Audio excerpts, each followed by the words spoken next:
Hello guys, and welcome to my top 5 tank things that you need to know for the Flames of Ambition DLC.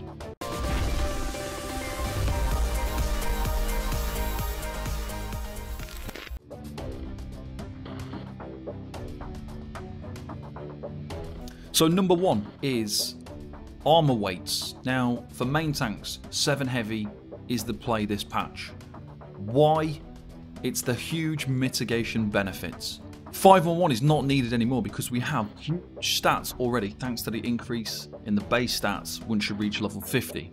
By using 7 heavy, we have 7% less damage from martial attacks. We have 7% increased damage blocked. This includes 7% more magic damage blocked as well.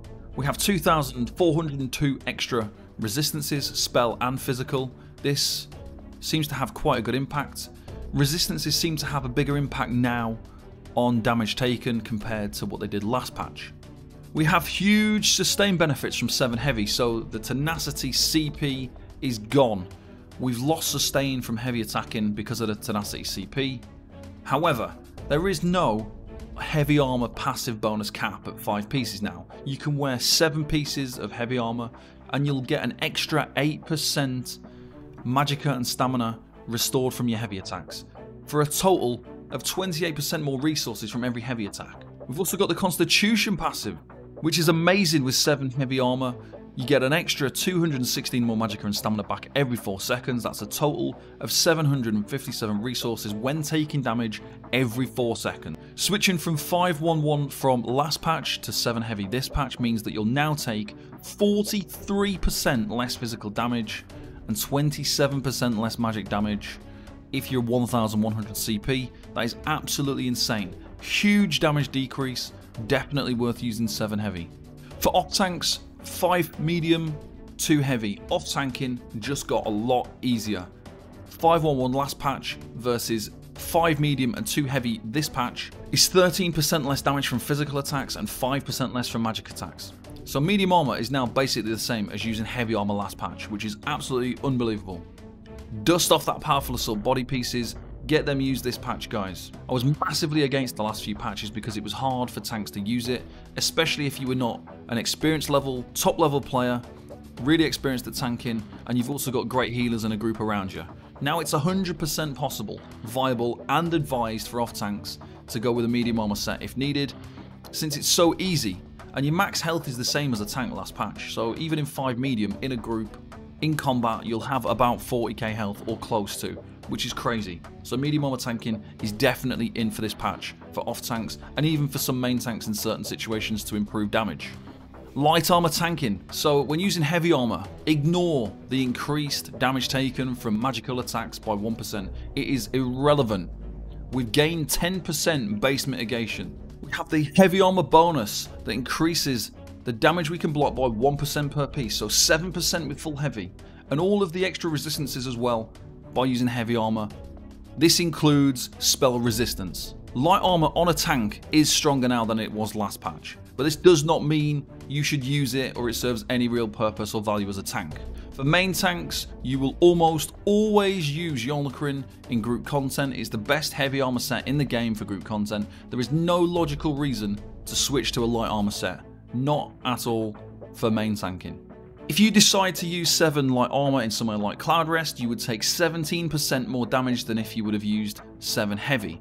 In situations like Cloud Rest, you would also have to take the Monstrosity, and when you do that, it will hit you for 59% more damage when you use light armor. And the adds that's coming from the portal, they spit poison at you, that's martial damage also, so that's going to hit you for 59% more as well. This doesn't even consider if the off-tank dies, goes into the portal, loses aggro the mini-boss. If the mini-boss hits you for whatever reason, that's going to do 59% more damage, and that is going to kill you very, very easily. There is literally no reason to use light armor at all as a tank.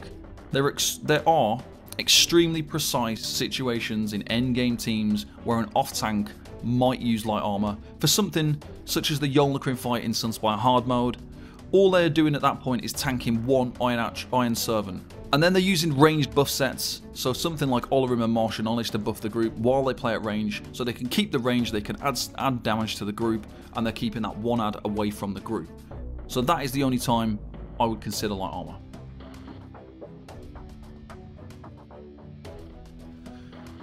Number 2, full sturdy gear. So for dungeons, arenas, trials main tanking, even if you're tanking in medium armor and you're actually taking an enemy, full sturdy is the way to go for this patch. Why is sturdy gear most valuable? Well, it has a huge impact on your block cost reduction. The Tireless Guardian CP that reduces block cost is almost useless. So we've got a base block cost of 1,750 if you use 5 sturdy pieces, the small piece and shield, and the one hand and shield passives, it reduces it down to 922.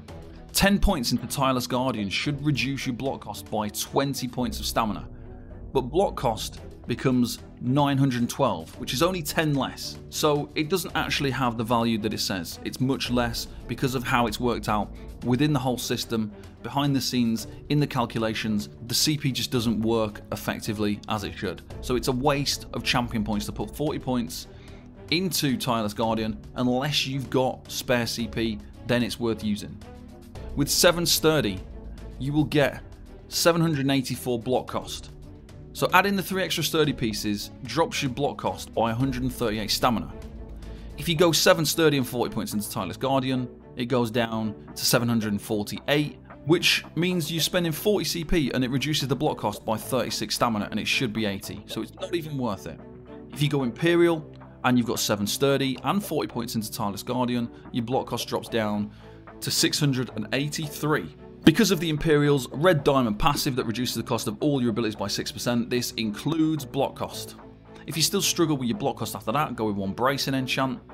You shouldn't really need it, but if you do, then go with that. Don't use more than 1 bracing, as it becomes less and less effective the more that you use, and it's a massive waste to use more than 1.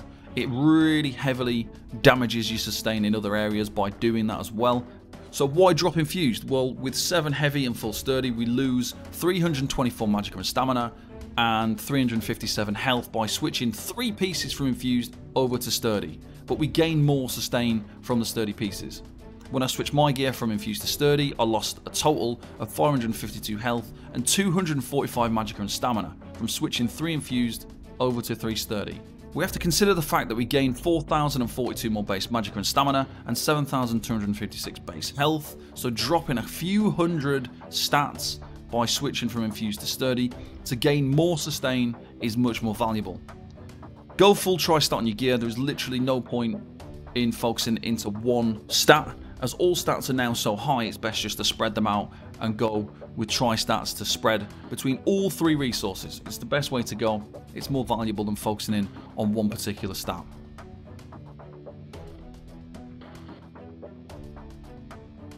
Number 3, CP. So your priority blue CP. The first one you need to get is your preparation CP.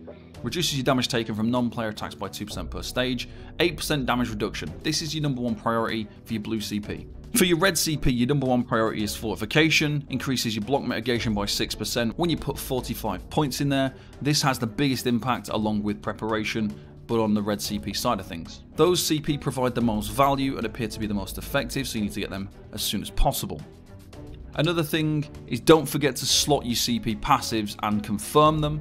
A lot of people are forgetting to actually slot them, so when you slot this on your CP bar, wherever you decide to put it, make sure you put it on and you confirm it. If you don't confirm it, it won't be active and it won't be doing anything, so you'll have just wasted your champion points because they won't be doing anything if you don't slot them and confirm them. So for tanks, your priority CP overall, after the ones we mentioned already, you want to get Hardy. You also need to get Elemental Aegis, Duelist Rebuff, Enduring Resolve, Unassailable, and Bulwark. They provide the most mitigation and maximize your mitigation as a tank. To get all those, you're going to need around 1,100 champion points. Once you get those, you are at your absolute maximum in terms of damage mitigation and reduction. To maximize your red CP, you want to go for Boundless Vitality, you want to go for Ironclad, Rejuvenation, Hero's Vigor, and obviously Fortification, as we mentioned. Make sure you get all those to kind of maximize your potential as a tank. There is lots of other red CP that are valuable. Obviously, you can eventually get your Tireless Guardian. You can also get your Hasty. You can also get Sprinter and Tumbling, and your Defiance. Another good one is also Expert Evasion. It means you get a free dodge roll every 30 seconds, which is very, very valuable. So it will mean better sustain.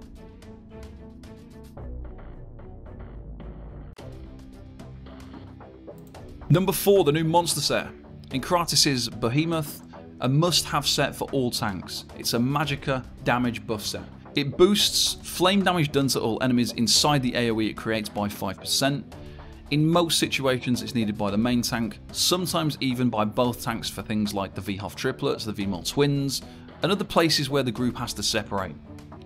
This is not a set that should be used by damage dealers since it causes no damage. It's much better for the tanks to use it and buff the damage for the group and for the damage dealers, and then the damage dealers can run a damage based monster set.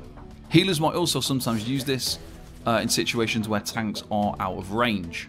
So this monster set, very easy to proc on a DK. It'll proc from Chains, it'll proc from Talons, Engulfing Flames, any fire ability. The easiest way for all classes to proc it is by using an infused flame damage enchant. By using it infused, it'll mean you'll proc the flame enchant on cooldown, and by using it on the front bar, it means you'll be able to cause fire damage from the enchant by using Pierce Armor, Heroic Slash, Light Attacks, and Heavy Attacks. You could use an Inferno back bar if you want to proc the set from Blockade, but it is not necessary.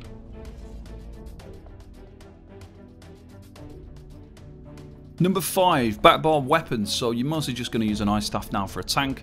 Lightning Staff is no longer needed. There is no reason to use it. There's no exploiter passive CP anymore. There's no damage benefit for your group by using a Lightning Staff. Frost Staff is a tank weapon. It increases your block mitigation, it reduces your block cost, and it also activates some of your CP passives, such as the Bulwark slottable CP passive. It also provides sustain for your group via the Destruction Expert passive, and you can also activate Minor Brittle, which increases the crit damage that the enemy takes by 10%, which is great for your group. You can now use Heroic Slash again, and it does not interfere with Brittle anymore, which is fantastic. Brittle should be easier to maintain now on the support roles, especially if you've got both tanks using a Froststave and maybe even one of the healers, so Ice Staff is the way to go. So that was my top 5 tank tips for the Flames of Ambition DLC, guys. Thank you all for watching, and I'll see you next time. Bye bye for now.